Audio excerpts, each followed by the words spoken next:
আলাইকুম রহমতুল্লাহ বারাকাতুহ। বর্তমান মুসলিম বিশ্বের যে পরিস্থিতি আপনারা সবাই অবগত আছেন। প্রায় 2 বছর পর্যন্ত ফিলিস্তিনে ইসরায়েলি আগ্রাসন চলতেছে। আবার এই শুক্রবার থেকে ইরানে কিন্তু এই মুসলিম বিশ্বের অধপতনের কারণ কি, আর এইরকম হামলা মুসলমানরা কেন 1 কোটিও ইহুদি না, মাত্র 95 লক্ষের মতো ইহুদি, 90 থেকে 95 লক্ষ, কেন তাদের কাছে 200 কোটি মুসলমান আজকের জিম্মি পেরে উঠতেছে না? এ বিষয়ে আলোচনা করতেছেন এতিমখানা সমাজসেবা মসজিদের ইমাম ও খতিব মাওলানা হাফিজুর রহমান আসাদি। এ বিষয়ে গুরুত্বপূর্ণ এখনই আলোচনা পেশ করবেন।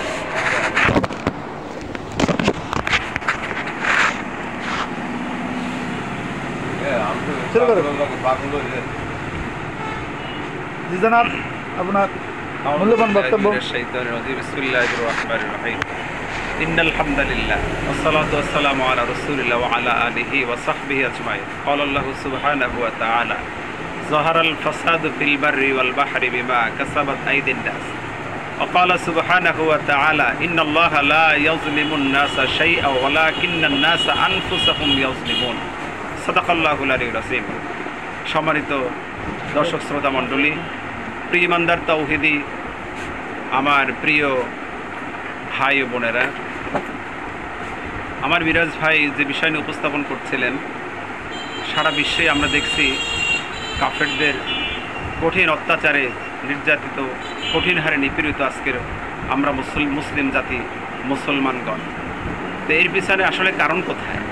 এর পিছনে বড় কারণ হচ্ছে আমরা মুসলমান নিজেরাও আমাদের দুর্বলতার সুযোগে আজকের কাফেররা আমাদের উপরে আগ্রাসন চালাচ্ছে। একের পরে আমরা দেখে আসছি 1985 সালে আমরা দেখেছি মিয়ানমারে রোহিঙ্গা আরাকান মুসলিম প্রায় 10 লক্ষ তারা শহীদ করেছে। ঠিক আবার 2017 সালে এসে দেখলাম 10 লাখের বেশি মুসলমানদেরকে শহীদ করা হলো আরাকান সেই সন্ত্রাসী বৌদ্ধ জাতি। এরপরে আমরা বছর 2 ধরে দেখতেছি ইসরায়েল পৃথিবীর মধ্যে সবচেয়ে নিকৃষ্ট জাতি। রাসূল কারীম সাল্লাল্লাহু আলাইহি ওয়াসাল্লাম বলেছেন যে পৃথিবীর মধ্যে সবচেয়ে বিধ্বংসী, সবচেয়ে সন্ত্রাসী, সবচেয়ে আগ্রাসী জাতি হচ্ছে ইহুদি জাতি। 2 বছর ধরে তারা নারী, শিশু, ফিলিস্তিনটাকে ধ্বংস করে শেষ করেছে। হাজার হাজার নারী আর শিশু তারা ধ্বংস করেছে, শহীদ করে দিচ্ছে। একের পরে এক তারা হামলা চালাচ্ছে। ফিলিস্তিন জুড়ে তারা, সারা শহর জুড়ে তারা, সারা দেশ জুড়ে আজকের ধ্বংসলীলা আমরা ইদানিং দেখলাম। শুক্রবার থেকে শুরু হয়েছে, আবার গভীর রাতে ঘুমন্ত মানুষের উপরে, নারী আর শিশু মানুষগুলো যখন ঘুমাচ্ছিল, ঠিক এই মুহূর্তে ইসরায়েল ইরানের উপরে হামলা চালালো। কাপুরুষের মতো অতর্কিত ঘুমন্ত মানুষগুলোর উপর হামলা চালিয়ে শত শত মানুষকে শহীদ করে দিল। এর আগে আমরা দেখলাম যে ভারত ঘুমন্ত মানুষগুলোর উপরে পাকিস্তানের বিভিন্ন শহরে তারা হামলা চালিয়ে নিরীহ মানুষদেরকে, নারী আর শিশু, তাদেরকে ঘরে তারা শহীদ করল। একের পরে এক আগ্রাসন বিশ্বজুড়ে চালাচ্ছে কাফেরেরা। আমরা দেখছি ভারত, আমরা দেখেছি মায়ানমার, দেখি ইসরায়েল। আসলে এর নাটের গুরু কারা? আমরা দেখব এর পিছনে নাটের গুরু হচ্ছে লন্ডন আর আমেরিকা। এরা গুটি চালাচ্ছে, তা প্রমাণ হয়েছে। ট্রাম্পের কথায় ট্রাম্প বলেছে 60 থেকে 61 দিনের মাথায় ইরান একটি বড় ধরনের বিষয় টের পাবে। ঠিক আমরা দেখলাম 61 দিনের মাথায় তারা ভোর রাতে ঘুমন্ত মানুষগুলোর উপরে, ইরানের ঘুমন্ত মানুষগুলোর উপরে আগ্রাসী ভূমিকা চালালো ইহুদিরা। কারণ 1500 বছর আগে আল্লাহ রাসূল সাল্লাল্লাহু আলাইহি সাল্লাম বলেছেন, ইহুদি জাতি আমাকে 2টা জাতি সবচেয়ে বেশি কষ্ট দিয়েছে, একটা হলো ইহুদি জাতি আর একটি হলো মুসলমান নামদারি কুলাঙ্গার মোনাফেকরা আমাকে বেশি কষ্ট দিয়েছে। মোনাফেকরা রাসূলুল্লাহর মসজিদে নববীতে প্রথম জামাতে। তো আল্লাহ তাআলা কোরআনে বলেছেন, এই পৃথিবীতে যা হচ্ছে, আমি একটা আয়াতে তেলাওয়াত করেছি যে তোমাদের হাতের কামাই, এগুলো যা হচ্ছে আসমান আর জলে আর স্থলে, পানিতে আর উপরে যা হচ্ছে, এগুলি আমাদের আসলে হাতের কামাই। আমরা যদি সারা বিশ্বের মুসলমানগুলি এক থাকতাম, তাহলে আজকে আমাদের এই অধপতন হতো না।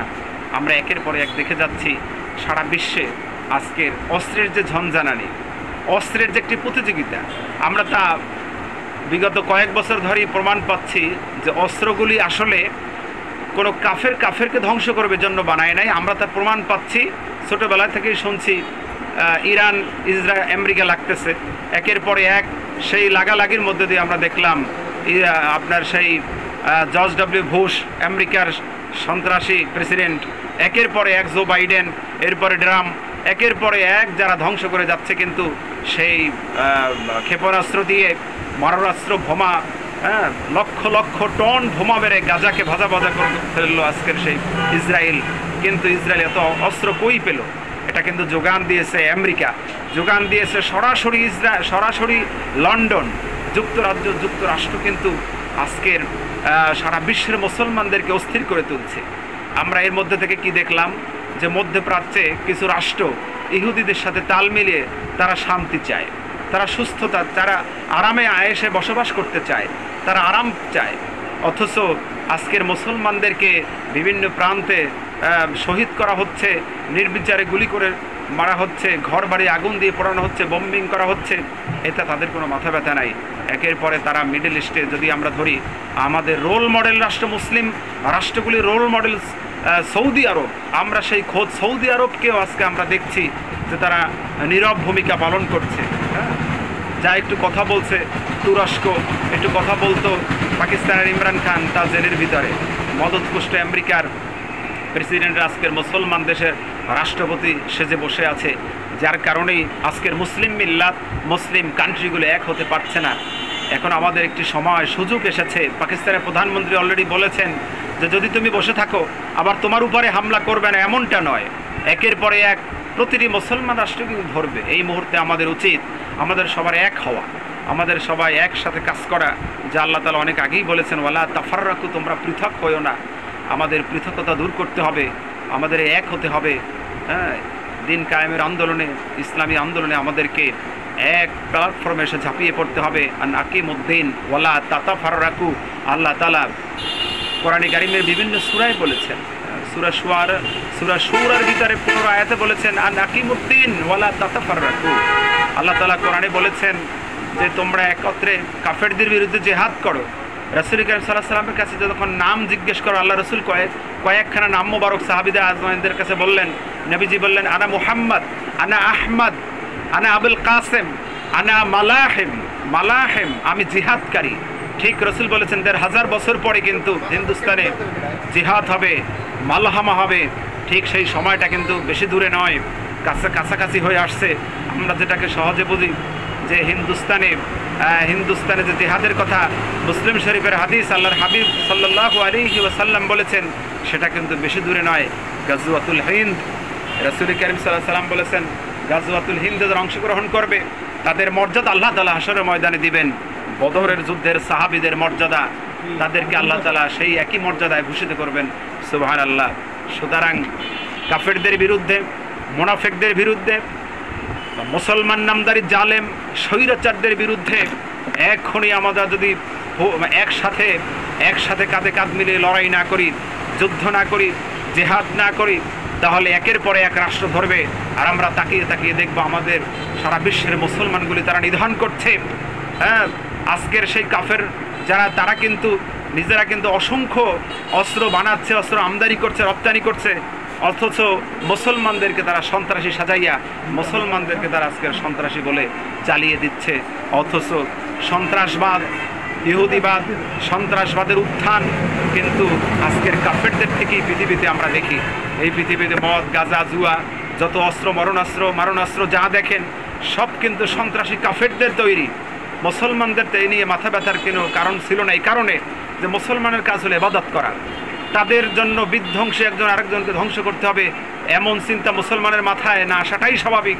বাধ্য হয়ে আজকের ইরান সহ বিশ্বের মুসলিম কান্ট্রিগুলো আজকের কিন্তু মিসাইল, ক্ষেপণাস্ত্র, নানান ধরনের মারণাস্ত্র তৈরি করছে নিজেদের আত্মরক্ষার জন্য। সুতরাং আত্মপক্ষ অবলম্বনে আত্মরক্ষার জন্য আল্লাহ রাসূল সাল্লাল্লাহু আলাইহি ওয়াসাল্লাম সরাসরি আল্লাহ তাআলা নিজেই বলেছেন কোরআনে, কাফেরদের বিরুদ্ধে লড়াই করো। তোমাদের কি হলো? আমা লাকুম লা তুকাতিলুনা ফি সাবিলিল্লাহ ওয়াল মুস্তাদআফিনা মিনার রিজাল ওয়ান নিসা ওয়াল ওয়িলদান ইয়াকুলুল্লাযীনা রব্বানা আখরিজনা মিন হাযিহিল ক্বরিয়াতি যালিমি আহলুহা। আয় আল্লাহ, আল্লাহ তাআলা বলেছেন, এই পৃথিবীর মানুষ, মুসলমান ইমানদার, তোমাদের কি হলো? আমালাকুম লা তুকাতিলুনা ফি সাবিলিল্লাহ, আল্লাহর রাস্তায় কেন জিহাদ করছো না?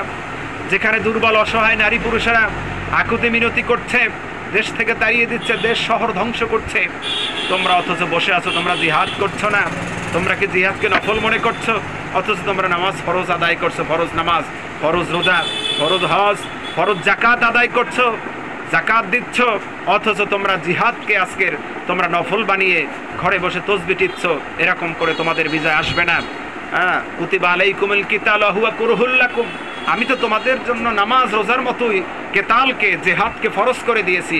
সেই জেহাদ থেকে মুসলিম বিশ্ব, বাংলাদেশের মুসলমান, পাকিস্তান, ভারতের আজকের মুসলমানেরা জেহাদ থেকে দূরে। আজকের তারা শুধু নামাজ পড়বে, রোজা রাখবে, হজ করবে, এর মধ্যেই সীমাবদ্ধতা মনে করছে ইসলাম। না, জেহাদ ও নামাজের মতো, রোজার মতো ফরজ।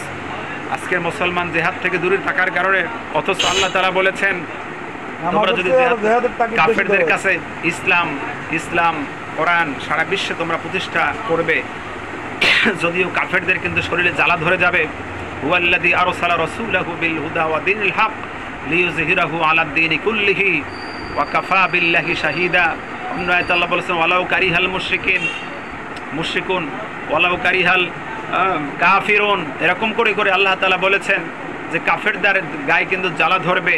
সুতরাং তোমাদের একসাথে এক হয়ে কাজ করতে হবে সারা বিশ্বের সন্ত্রাসীদের বিরুদ্ধে, মুনাফিকদের বিরুদ্ধে, মুসলমান নামদারি জালেম স্বৈরাচারদের বিরুদ্ধে। তখন ইনশাআল্লাহ একটা বিজয় সারা বিশ্বে আমরা দেখতে পাবো। এখন সারা বিশ্বের মুসলমান, নির্যাতনের শিকার মুসলমানগুলো আমরা হয়তো বসে আছি ইমাম মাহদী আলাইহিস সালামের জন্য। কেন আমরা ইমাম মাহদী আলাইহিস সালামের জন্য বসে আছি? আমরা কি বদরের সেই চেতনা, আমরা উহুদের চেতনা, আমরা কি চেতনাগুলো ভুলে যাচ্ছি?